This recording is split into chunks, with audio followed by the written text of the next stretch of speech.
Urdu novel ابن Attash, قسط number 30۔ Raeesa Mahal Nadira بیگم دارالسلطنت میں داخل ہوئی اور اپنی حویلی میں جانے کی بجائے سیدھا شاہی محل کی طرف بڑھی۔ وہ بے قرار تھی۔ وہ شاہی محل کے شفا خانے میں زیر علاج اپنے محبوب لائتس سے ملنے آ رہی تھی۔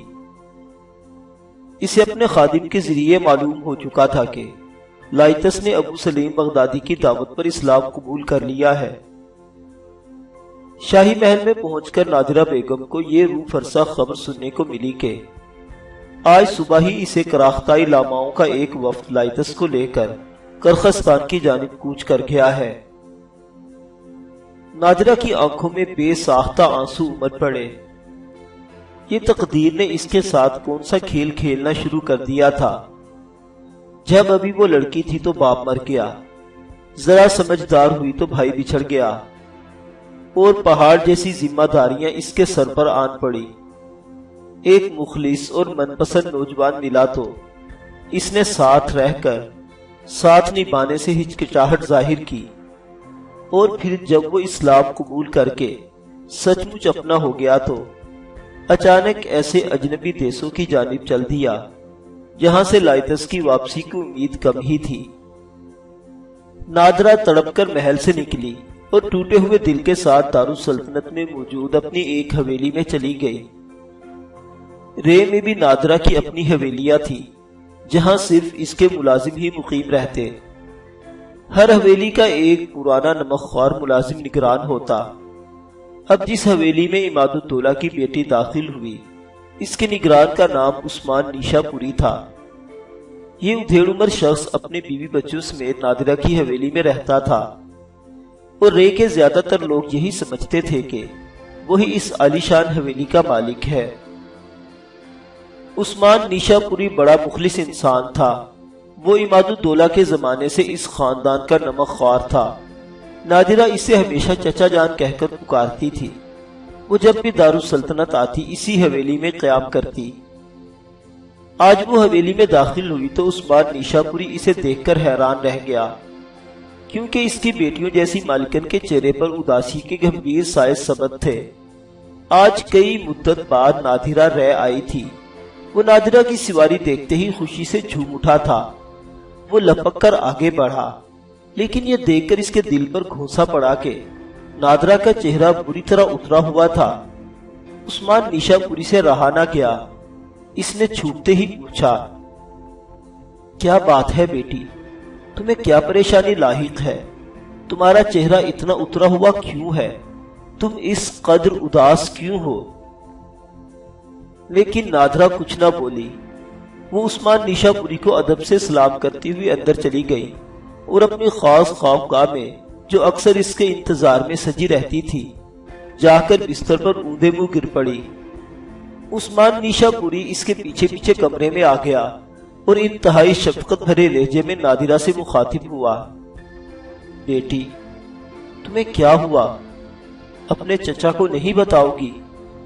تم مجھے کمزور مت سمجھو، میں تمہارے لیے وہ کچھ کر سکتا ہوں جو کوئی نہیں کر سکتا۔ عثمان نیشا پوری کی بات سن کر نادرہ کے دل میں اچانک امید کی کرن پیدا ہوئی۔ وہ تیزی سے اٹھی اور سیدھی ہو کر بیٹھ گئی۔ اب اس کی پراشتیاق نظریں عثمان نیشا پوری پر جمی ہوئی تھی۔ وہ کہنے لگی، عثمان چچا، کیا آپ سچ مچ میرے لیے کچھ بھی کر سکتے ہیں؟ عثمان نیشا پوری نادرہ کی آنکھوں سے چھلکتے آنسو کی تاب نہ لا سکا اور تڑپ کر نادرہ کے نزدیک آ گیا۔ نادرہ کے قریب پہنچ کر اس کے پہلو میں بیٹھ گیا اور اسی مشفقانہ لہجے میں بولا، ہاں بیٹی، میرے خون کا ایک ایک قطرے پر تمہارا حق ہے۔ تم عثمان نیشا پوری کو کمزور نہ سمجھو۔ تمہیں جس نے دکھ پہنچایا ہے مجھے بتاؤ، میں اس کی آنکھیں نکال کر تمہارے قدموں میں ڈال دوں گا۔ نادرہ کی آنکھوں میں امید کی کرن اور گہری ہو گئی۔ وہ پراشتیاق لہجے میں ایک بار پھر بولی، چچا، کیا میں تم پر اعتماد کر کے تم سے اپنے دل کی بات کہہ سکتی ہوں؟ چچا، اس وقت میرا دنیا میں اپنا کوئی بھی میرے پاس نہیں۔ عثمان نیشا پوری نادرہ کی بات سن کر اندر سے کٹ گیا۔ اس نے جذبات سے لبریز لہجے میں جواب دیا، بیٹی تم کیسی باتیں کر رہی ہو؟ تم مجھ پر اپنے باپ کی طرح اعتماد کرو۔ میں نمک حرام نہیں، تمہارے لیے اور تمہارے راز کی حفاظت کے لیے اپنا خون کا آخری قطرہ تک بہا دوں گا۔ نادرہ سر جھکا کر خاموش ہو گئی۔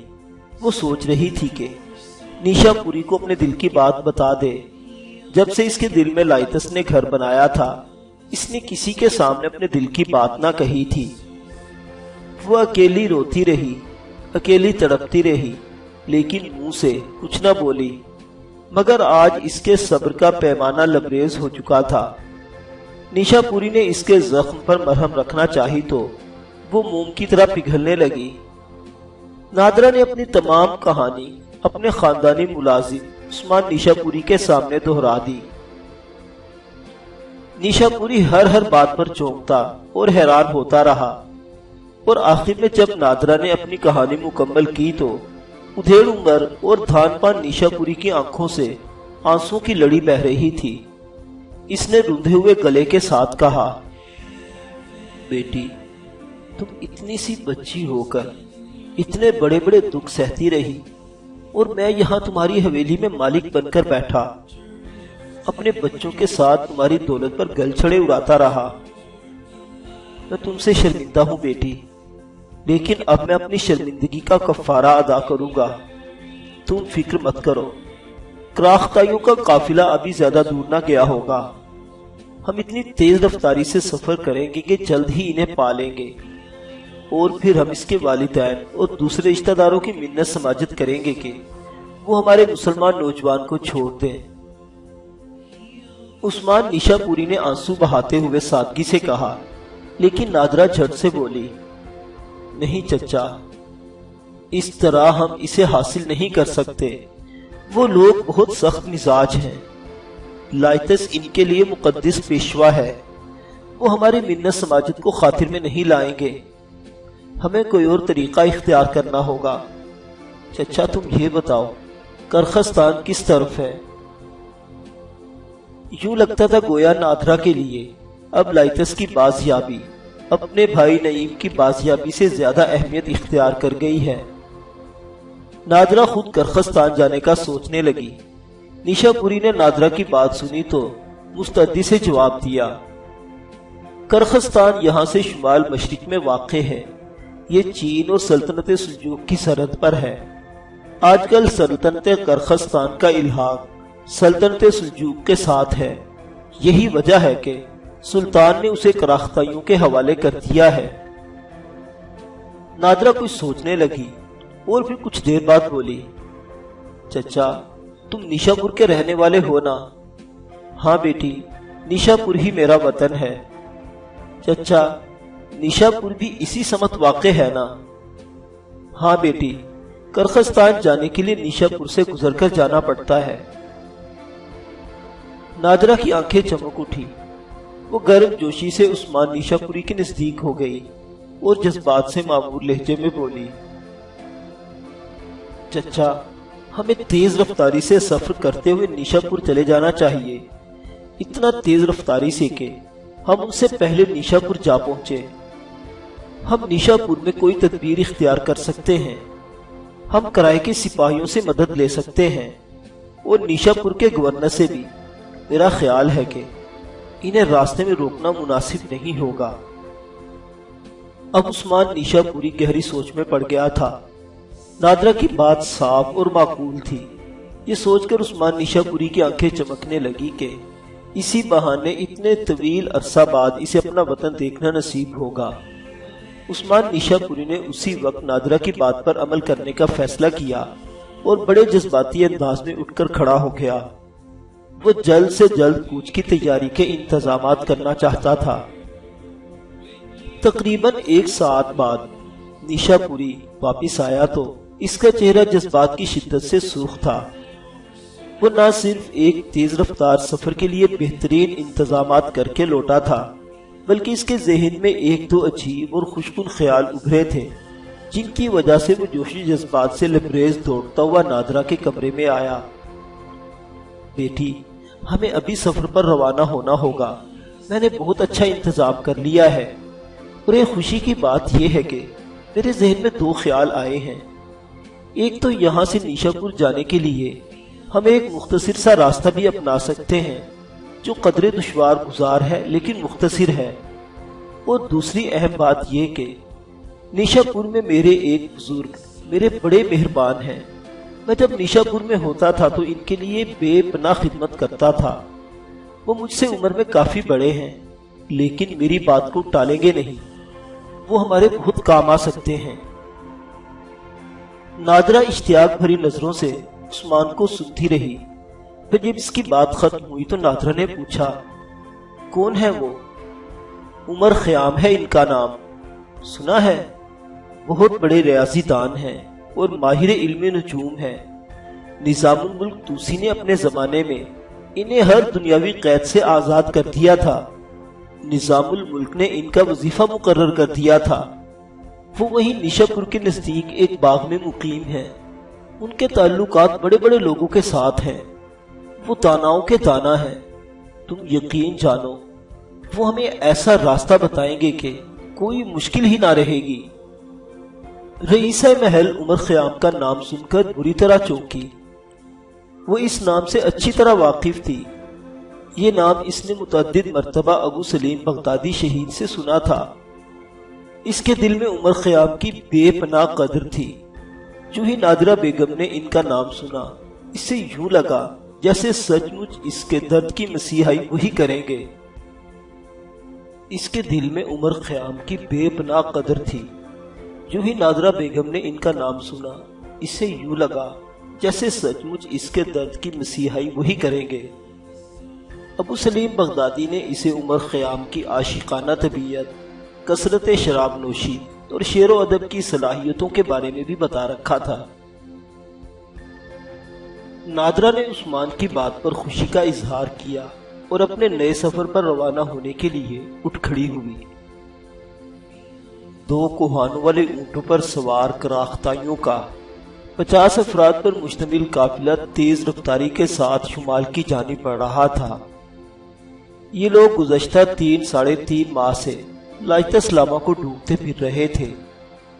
دراصل لائتس کے موروثی محافظ لاما کو خواب میں یہ بتایا گیا تھا کہ ان کا مقدس اوتار کہیں کھو گیا ہے۔ اس نے لائتس کی پیدائش سے لے کر جوانی تک اسے اپنی نظروں کے سامنے پالا پوسا تھا، اور اس کی ایک ایک عادت کو سنوارنے کے لیے نہ جانے کتنی محنت کی تھی۔ اس نے 20 سال کی عمر تک لائتس کو ایک لمبے سفر پر روانہ ہونے کی پرکشا دی تھی، اور اس نے حکم دیا تھا کہ وہ اپنا یہ سفر تنے تنہا مکمل کر کے لوٹے۔ آج اس قافلے کو رے سے روانہ ہوئے 3را دن تھا۔ ابھی تک کراختائی سرداروں نے بڑے لاما کے حکم پر لائتس کی ہتھکڑیاں نہ کھولی تھی۔ لائتس کا باپ بھی اس قافلے کے ہمراہ تھا، اور اس کے دونوں چھوٹے بھائی بھی، جو اب گبرو جوان ہو چکے تھے، اس قافلے کے ہمراہ تھے۔ خواتین میں بوڑھے لاما کی پوتی، اس کی 2 بہنیں اور 1-2 خادمائیں بھی اس قافلہ کے ہمراہ تھی۔ اگرچہ بڑا لاما لائتس کی بازیابی کے بعد مکمل طور پر مطمئن ہو چکا تھا، لیکن اس نے پھر بھی واپسی کا سفر تیزی سے جاری رکھنے کی ہدایت کی، کیونکہ وہ جلد از جلد لائتس کو اس کی اصل ذمہ داریاں سونپنا چاہتا تھا۔ بڑے لاما کا خیال تھا کہ لائتس کو اپنے مقام پر بٹھاتے ہی وہ مقت ہو جائے گا۔ 2 کوہان والے بالدار اونٹوں کا یہ قافلہ دن بھر سفر کرتا اور غروب آفتاب سے کچھ دیر پہلے جیسی بھی جگہ ملتی پڑاؤ ڈال لیتا۔ اس علاقے میں سخت سردی تھی۔ آج 3رے روز کی شام جب قافلے کے پڑاؤ کا اعلان کیا گیا تو بڑا لاما لائتس کے پاس آیا۔ وہ ان 3 دنوں میں پہلی مرتبہ لائتس کے سامنے آیا تھا۔ قافلہ کے تمام لوگ لائتس کا بے حد احترام کرتے تھے۔ وہ جب بھی لائتس کے سامنے آتے پہلے اس کی حضور سجدہ ریز ہوتے، پھر اٹھ کر مطلب کی بات کرتے۔ بڑا لاما آیا تو اس نے بھی ایسا ہی کیا۔ لائتس کے لیے عمدہ خیمہ نصب کیا جاتا تھا۔ جو ہی بڑا لاما خیمے میں داخل ہوا، اس نے پہلے لائتس کے سامنے سجدہ کیا، پھر اٹھ کر گھٹنوں کے بل بیٹھ گیا۔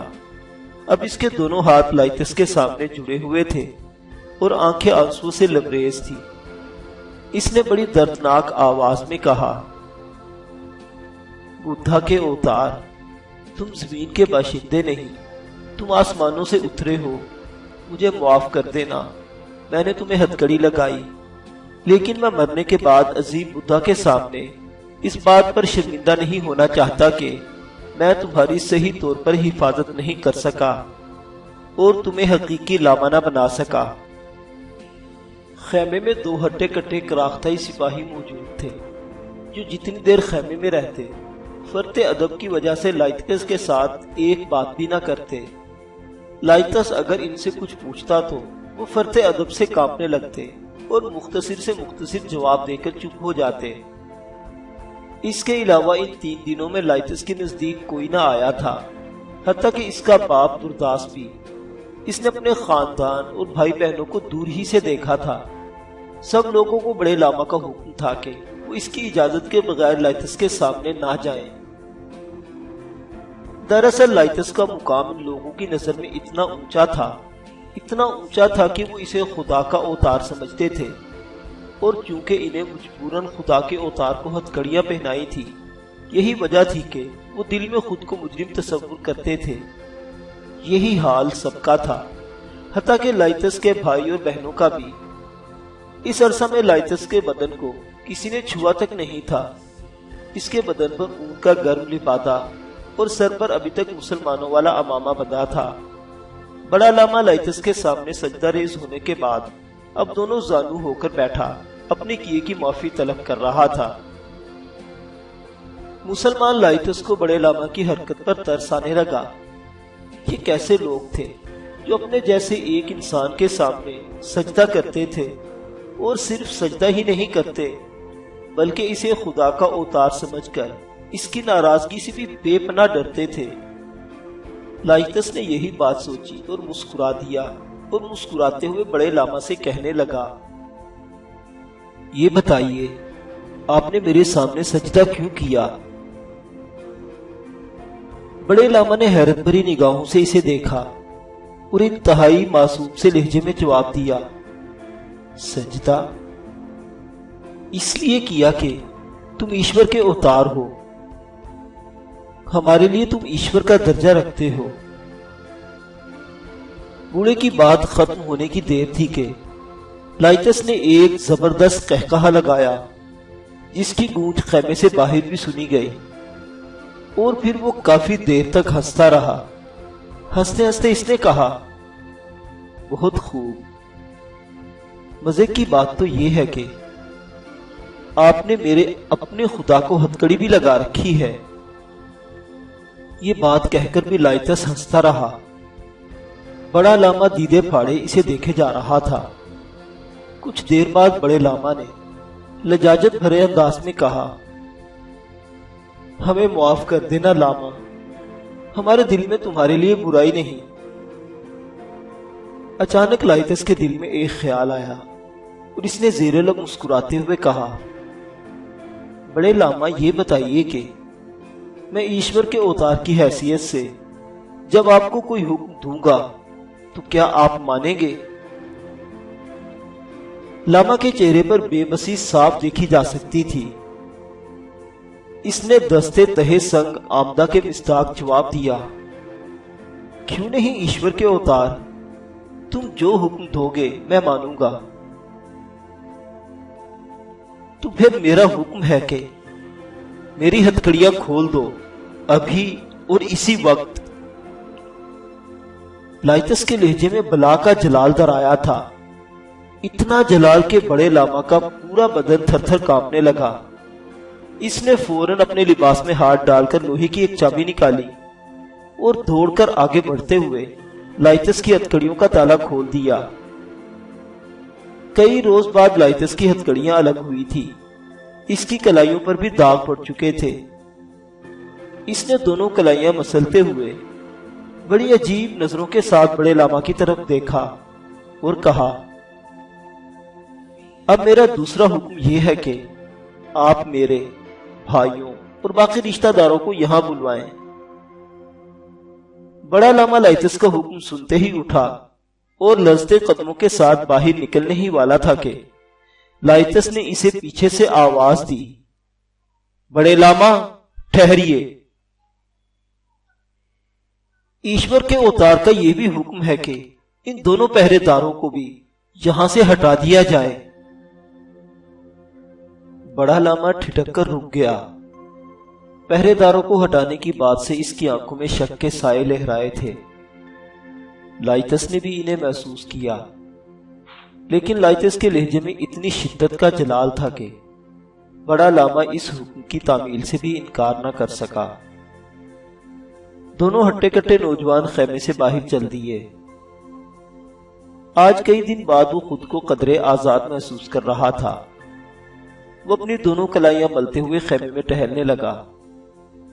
چند ثانیے بعد اس کا باپ اور باقی سب رشتہ دار خیمے کے دروازے پر نمودار ہوئے۔ لائتس کا خیمہ سب سے الگ اور نمایاں تھا۔ ہر پڑاؤ میں اس کا خیمہ اسی طرح نصب کیا جاتا تھا۔ لائتس کا باپ اور رشتہ دار خیمے کے نزدیک پہنچے تو لائتس خود خیمے کے دروازے سے باہر نکل آیا، کیونکہ خیمے میں اتنی جگہ نہ تھی کہ وہ سب لوگوں سے مل سکتا۔ جو ہی خیمے کے دروازے میں اس کے خاندان والوں نے اس کو دیکھا تو سب کے سب آن واحد میں اس کے سامنے سجدہ ریز ہو گئے۔ ان ساجدین میں لائتس کا باوقار باپ ترداس بھی شامل تھا۔ لائتس کو یہ منظر سخت برا لگا۔ اس نے قہر آلود آواز کے ساتھ سب کو اٹھنے کا حکم دیا اور انتہائی درد بھرے لہجے میں کہنے لگا، کتنے نادان ہیں آپ لوگ، اپنے جیسے ایک انسان کے سامنے سجدہ کرتے ہیں، حتیٰ کہ میرا باپ بھی جو میرے لیے احترام کی جگہ ہے اور مجھ پر واجب ہے کہ میں اس کی تعظیم کروں، وہ بھی میرے سامنے سجدہ کرتا ہے۔ مجھے یہ دیکھ کر بہت افسوس ہوتا ہے۔ آپ لوگوں نے میرے ساتھ بہت ظلم کیا، پیدا ہونے سے پہلے ہی مجھے تقدس کی چادر اوڑھا دی۔ جب میں بچہ تھا تو پیار سے اپنی ماں کی گود میں بیٹھنا چاہتا تھا، لیکن میری ماں بھی میری تعظیم کے لیے میرے سامنے جھکتی تھی۔ میں چھوٹا سا تھا تو بہنوں کے لیے پیار کے لیے ترستا تھا، لیکن میری بہنیں میرے سامنے ہاتھ جوڑ کر کھڑی ہو جاتی تھی۔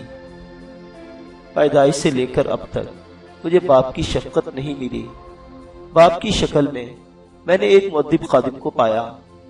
میرے چھوٹے بھائی میرے جوان ہونے تک میرے سامنے ہی نہ آتے تھے، مجھ سے ڈرتے تھے کہ کہیں ایشور کا اوتار ان پر اپنا قہر نازل نہ کر دے۔ میں کہیں بھی جاتا میرے آگے پیچھے جھکنے والوں اور سجدہ کرنے والوں کی ایک قطار ہوتی۔ میں نے کرخستان سے تبت تک کا ہزاروں میل لمبا سفر کیا۔ تبت سے خراسان تک ہزاروں میل میں نے پیدل طے کیے، لیکن جہاں بھی مجھے میرا ہم مذہب ملا وہ میرے سامنے سجدہ ریز ہو گیا۔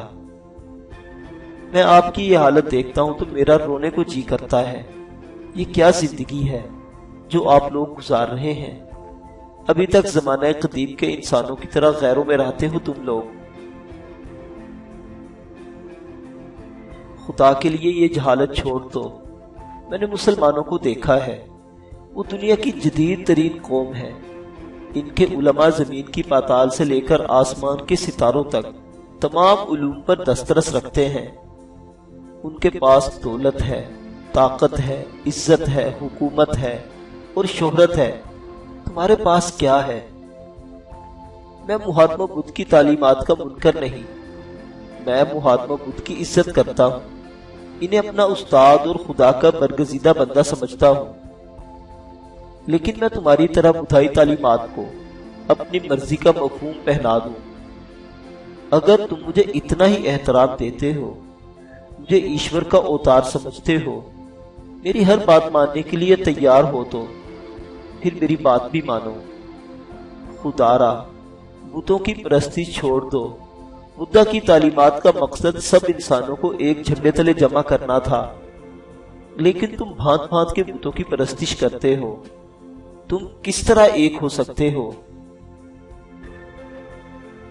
آج کتنے سالوں بعد میں اپنے بھائیوں اور بہنوں کی شکلیں دیکھ رہا ہوں۔ لیکن میں کتنا بدنصیب ہوں کہ ان سے گلے بھی نہیں مل سکتا۔ لائتس کی طویل بات ختم ہوئی تو اس نے دیکھا اس کے خاندان کی عورتیں سسکیاں لے لے کر رو رہی تھی۔ اس کے بھائیوں کے آنکھوں میں بھی آنسو تھے، حتیٰ کہ اس کے باپ کے چہرے پر بھی شفقت پدری دکھائی دے رہی تھی۔ لیکن سب لوگ بڑے لاما کے ڈر سے اپنی اپنی جگہ کھڑے رہے۔ لائتس کی سب باتیں سننے کے باوجود بھی اس کا کوئی رشتہ دار آگے بڑھ کر اس سے بغلگیر نہ ہوا۔ لیکن لائتس یہ دیکھ کر حیران رہ گیا کہ بوڑھے لاما کی پوتی ساری بھیڑ میں سے نکل کر باہر آئی اور لائتس کے نزدیک آ کر کھڑی ہو گئی۔ بڑا لاما اور دیگر لوگ لڑکی کی اس حرکت پر ہکا بکا رہ گئے، لیکن لڑکی نے کسی کی پرواہ نہ کی۔ یہ ایک دبلی پتلی، تیکھے نین نقش والی اور چہرے مورے سے ذہین لڑکی لگتی تھی۔ لائتس بوڑھے لاما کی پوتی کی اس جرات پر مسرور ہوا اور اس نے اسے کھلے دل سے شاباش دی۔ سکانہ، میں تمہارے جذبات کی قدر کرتا ہوں۔ اس وقت جب میں اپنوں سے ملنے کے لیے ترس رہا ہوں، صرف تم ہی ہو جس نے مجھے انسان سمجھا، ورنہ باقی لوگوں میں سے کوئی بھی مجھے انسان سمجھنے کے لیے تیار نہیں۔ بوڑھے لاما کی پوتی سکانہ کی آنکھوں سے چھما چھم آنسو برس رہے تھے۔ وہ روتے ہوئے کہنے لگی، لائتس، میں تمہیں انسان سمجھتی ہوں، تم دل چھوٹا مت کرو، میں تم سے محبت کرتی ہوں، تم ہمارے ساتھ خوش دلی سے کرخستان چلو، تمہاری باتیں بہت اچھی تھی، تم وہاں سب لوگوں کو ان باتوں کی دعوت دو، مجھے یقین ہے بہت سے لوگ تمہاری بات ماننے کے لیے تیار ہو جائیں گے۔ لڑکی بول رہی تھی اور بڑے لاما کی بھویں غصے سے سکڑتی جا رہی تھی۔ بڑے لاما کو اپنی زندگی بھر کی تپسیا برباد ہوتی دکھائی دی۔ اس نے جس لڑکے کو تیار کر کے خدا کا اوتار بنایا تھا، وہ لڑکا خود خدا کا اوتار بننے کے لیے تیار نہ تھا، وہ انسان بننے پر بضد تھا۔ بڑا لاما پیچ و تاب کھاتا رہا، لیکن منہ سے کچھ نہ بولا۔ شام کے سائے گہرے ہو گئے اور تاریکی بڑھ گئی تو لائتس ٹوٹا دل لیے اپنے خیمے میں جا کر لیٹ گیا۔ بڑے لاما نے لائتس کے خیمے کے اندر سے تو پہرے دار ہٹا لیے تھے، لیکن اب پہلے سے بھی زیادہ تعداد میں مستعد پہرے دار خیمے سے باہر جما دینے والی سردی میں موٹا اونی لباس پہنے لائتس کی نگرانی پر مامور تھے۔ تقریباً ابھی رات کا پہلا پہر ہی تھا کہ پڑاؤ کے پہرے داروں نے یک لخت اپنی تلواریں بے نیام کر لی اور کان کھڑے کر لیے۔ انہیں یوں محسوس ہوا جیسے سلجوقی دارالسلطنت رے کی سمت سے گھڑ سواروں کا کوئی دستہ آ رہا ہو۔ یہ بہت سے گھوڑوں کی سموں کی آوازیں تھیں۔ آنے والوں کے گھوڑے پوٹھوہاری زمین کی وجہ سے دل کی چال چلتے آ رہے تھے۔ پہرے داروں کے سردار نے دوڑ کر نہ صرف بڑے لاما کو جگایا، بلکہ آن کی آن میں چھوٹے بڑے سب بیدار ہو کر شمشیر بکف ہو کر پڑاؤ کے کنارے پر آ کر ٹھہر گئے۔ انہوں نے گویا پڑاؤ کے سامنے اپنے جسموں کی دیوار بنا کر کھڑی کر لی تھی۔ وہ سب ڈر گئے تھے کہ کہیں ڈاکوؤں یا لٹیروں کا کوئی گروہ آ پہنچا تھا۔ کراختائیوں کا قافلہ شاہراہ کے پہلو میں ہی پڑاؤ ڈالے ہوئے تھا۔ یہی وجہ تھی کہ گھوڑوں کی چلنے کی آواز سن کر ہی سارا پڑاؤ بیدار ہو گیا۔ لیکن یہ دیکھ کر کراختائیوں کی حیرت کی انتہا نہ رہی کہ آنے والے گھڑ سواروں کا دستہ اپنی مخصوص رفتار سے چلتا ہوا شاہراہ پر سے گزرتا چلا گیا۔ گھڑ سواروں نے خیمے کے اس پڑاؤ کی جانب ایک لمحے کے لیے بھی رک کر نہ دیکھا۔ کراختائی حیران تھے کہ رات کی اس تاریکی میں یہ کون لوگ تھے جو اس قدر عجلت کے ساتھ شاہراہ نیشا پور پر آگے بڑھ رہے تھے۔ 50 کراختائیوں کا قافلہ اگرچہ 13ویں رات کے چاندنی میں صاف دکھائی دے رہا تھا، لیکن گزرنے والے گھڑ سواروں نے اہل قافلہ سے کوئی تعرض نہ کیا۔ چاند کی چاندنی میں قدرے بلند شاہراہ سے گزرتے ہوئے شاہ سوار دور اپنے خیمے کے دروازے سے باہر کھڑے اداس دل لائتس کو صاف دکھائی دے رہے تھے۔ گھڑ سواروں کے چمکتے ہوئے نیام اور دیگر آہنی گھڑ سواروں کو دیکھ کر لائتس کو لگا جیسے وہ سب کے سب مسلح ہیں، لیکن عجیب بات یہ تھی کہ نہ ہی کراختائیوں نے گھڑسواروں کو للکارا اور نہ ہی گھڑسواروں نے نیچے سڑک کے پہلو میں ایستادہ خیموں کے بیدار باشندوں سے کچھ تعرض کیا۔ شاہراہ سے گزرنے والے گھڑسواروں کی تعداد کسی بھی طرح 50 سے کم نہ تھی، لیکن یوں لگتا تھا جیسے وہ لوگ اپنی ہی کسی دھن میں مگن اور اپنی ہی کسی منزل کی تلاش میں اس قدر تیزی کے ساتھ گزرتے چلے جا رہے تھے۔ 13ویں رات کی چٹخی ہوئی چاندنی میں نہ جانے دور کھڑے لائتس کو کیوں ایسا لگا جیسے ایک گھوڑے پر کوئی جوان عورت سوار تھی۔ وہ اپنی پیشانی پر بل ڈالے دور تک اسی گھوڑے کی سوار کو دیکھتا رہا اور اس وقت تک دیکھتا رہا جب تک وہ نظروں سے اوجھل نہ ہو گیا۔